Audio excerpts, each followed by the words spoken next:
Hey, this is Michelle Kapaska, and welcome to my Fearless Innovator podcast. Thank you for joining me today. My hope is to inspire, educate, and entertain you. Enjoy the show.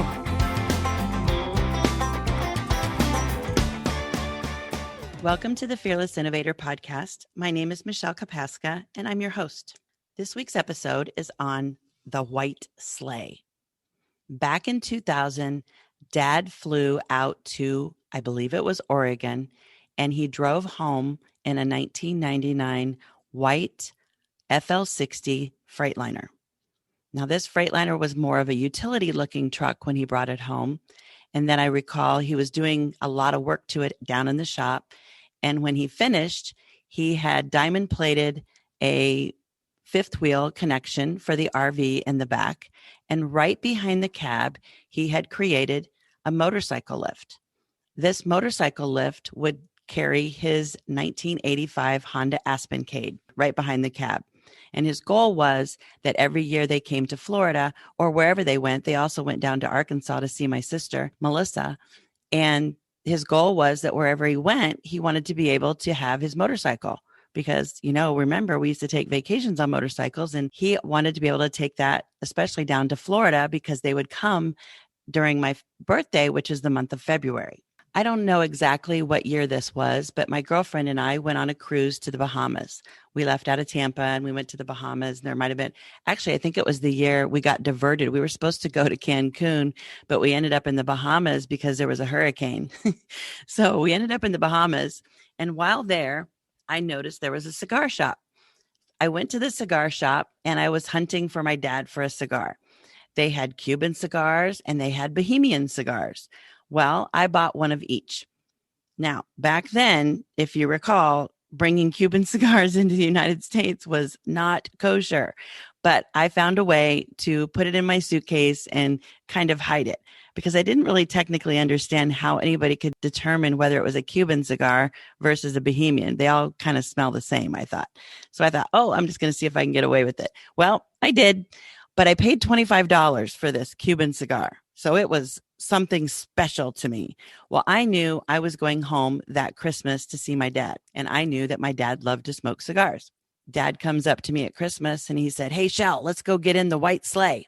I said, "Okay." And then he said, "Go get Melissa." So we got Melissa and all three of us got in the White Sleigh, and we were headed out to what Dad really compared it to Christmas caroling. But we weren't Christmas caroling. We were basically house hopping. And Dad's favorite love language is quality time. So we were on our way to spend time with our neighbors, Vanine and Gary. And I believe we went out to see my dad's sister, Andrea and Steve. Well, on the way out, I said, "Hey, Dad, I got something for you." He goes, "You do?" I said, "Yeah." I said, "Here you go." And he goes, "Oh, a cigar." I'm like, "Yeah, I know you like them." And he goes, "Yeah, I do." So he puts it in his mouth and he lights one up and he rolls down the window and he's smoking it. And he turns to me and he goes, "This thing tastes like shit." And I'm like, "Dad, you have no idea what I had to go through to get that cigar. It's not like it's from Florida. I got it in the Bahamas. It's actually a Cuban cigar and I paid $25 for it." He goes, "I don't care. This thing tastes like ash." And he threw it out. I was like really super disappointed, but such is life. In 2007, my dad passed away and my mom sold the truck. I was really disappointed because I wanted to be able to buy that truck because I had an RV that I totally could have used it. But more importantly, I wanted the truck because I knew that what Dad had created on the back of that cab, which was the motorcycle lift, could be patented. Now, this was in 2007, but I wasn't sure, right? But anyway, she sold the truck and it went to a guy downtown. His name was Paul. And for several years, he had my dad's truck and he had my dad's motorcycle. So for years, they traveled all over the place. They went to Texas to go to NASCAR events. They came down to Daytona. I think out in Arizona, they made some trips. I really don't know too much about everything they did, but I knew that they were, using the truck and enjoying it. My sister was home in 2016 and she was driving through town and she called me and she said, "Michelle, you won't believe this." I said, "What?" She goes, "Dad's truck is for sale." I'm like, you're kidding me. And she said, no. And I said, well, get in touch with Paul. I'm at work right now. I said, but I'd really be interested in buying that truck, Melissa, if we could work something out. And so she called him and he said, yeah, have Michelle call me when she gets off work and I'll talk to her. So he talked to me. And over the course of several conversations, I decided, and we both agreed on a price, and we decided that I would fly home to come and get it. Well, in the process of that, Paul said, you know what, Michelle, I would really like to see this truck and motorcycle go back to your family. And I said, oh, you're kidding me.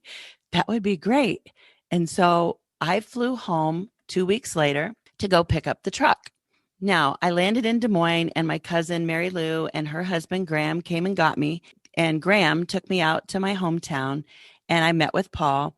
And Paul looked at me and he goes, Michelle, how long has it been since you've driven a truck like this? I said, when I was a kid, I drove a grain truck. And I said, but I'm not worried.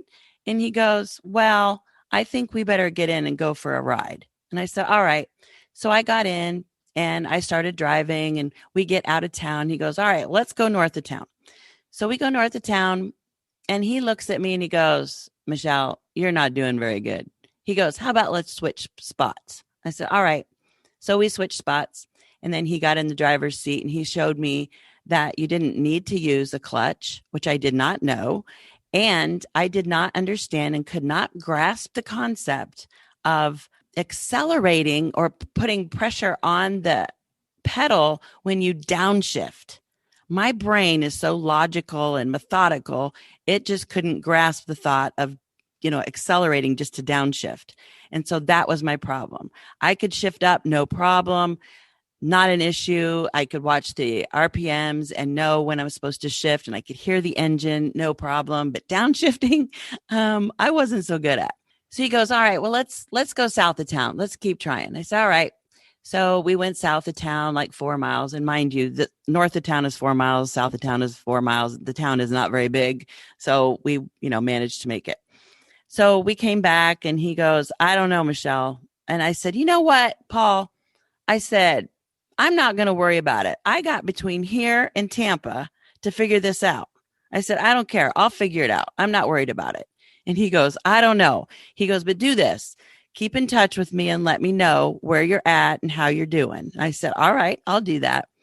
So off to Des Moines I went. When I got to Des Moines, now mind you, Graham was in front of me, so he was there still helping me. And I did get a little sidetracked and had to take a little detour. And finally I got back on the interstate and I did make it to Des Moines. But I took it right to Freighliner and I said, hey, you guys, I want you to guys do like a whatever kind of inspection you do, like a 100-point inspection or something. And they said, okay, we do it for you. So the next day they called and they said, hey, you passed. You can definitely make it to Tampa. And I said, all right, perfect. So off to Tampa I went. And 2 days later, I got into Tampa, no problem. Once I got into Tampa, I realized that my main goal was to find out whether or not I could get that motorcycle lift patented. I called 2 attorneys here in the Tampa Bay area, and they both said the same thing. The first guy said, how many people have actually seen this? And I said, a lot. I remember Dad telling a story where I don't know where he was going, but he was on the road for 3 hours. Some guy followed Dad for 3 hours just so he was waiting for him to stop and pull over so he could ask him where he got that motorcycle lift. And when they stopped, Dad said, well, I made it. And this guy was looking for one, but he didn't know how to make it. And Dad said, well, sorry, you're out of luck. So I knew over Dad's travels that a lot of people had seen this.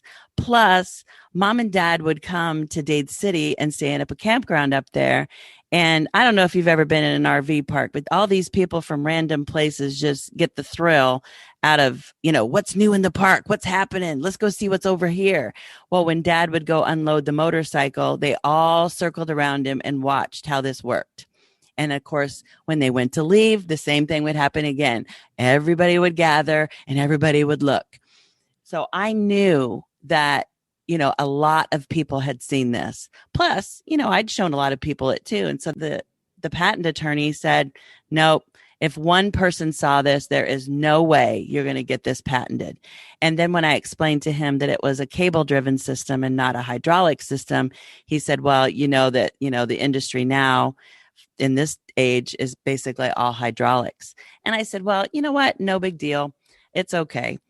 Since getting the truck back here, I have now learned how to drive it. It took me some trials to figure it out. I actually had some friends help me, and they too looked at me like sidewickered. No, Michelle, you're not doing it right. And so they finally just said, you know what, Michelle, you need to take this to lunch every day and just practice. So that's what I did. I took it to lunch. I went up here to Keystone Corner and got something to eat. I'd take it over to the mailbox and pick up the mail. Then I'd need fuel. So I'd go to the fuel, and I was practicing. And then I went up to my favorite diesel mechanic up here that actually put new tires on it for me and done some work for me. The batteries actually had died, and I had some other issues. Oh, the starter not fell out, but the starter died.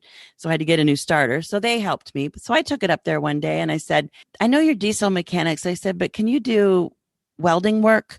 And they said, yeah, why? And I said, well, come look at this. I said, you see this? This is a motorcycle lift. And they said, yeah. I said, well, this is configured for my dad's Honda Aspencade.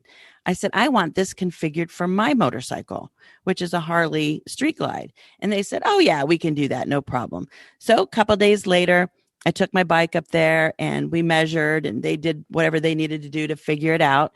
And they mounted a chock on the front that actually holds my bike. It locks the wheel and it holds my bike upright, giving me the opportunity to then strap it down. And then they had to put on it about another foot of metal onto the back of this rig because my bike was actually longer than my dad's Honda Aspencade. And if you look at a Honda Aspencade, they actually look bigger than my bike, but for some reason my bike was longer. So they put that on there. And now I was configured that I could haul my motorcycle on it. So the first time I ever loaded my bike, I loaded up on the truck and I took the RV and I went to Daytona for the 500, and I stayed over for the bike week that week. So now I'm self-contained and I can just roll and go wherever I want to go.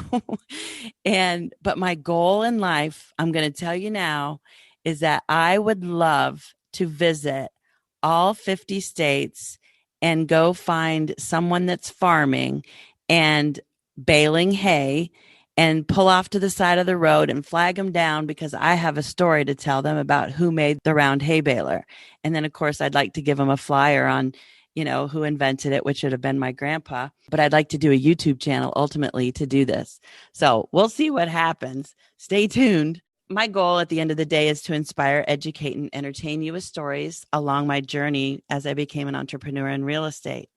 I can be reached at fearlessinnovator.com/contact.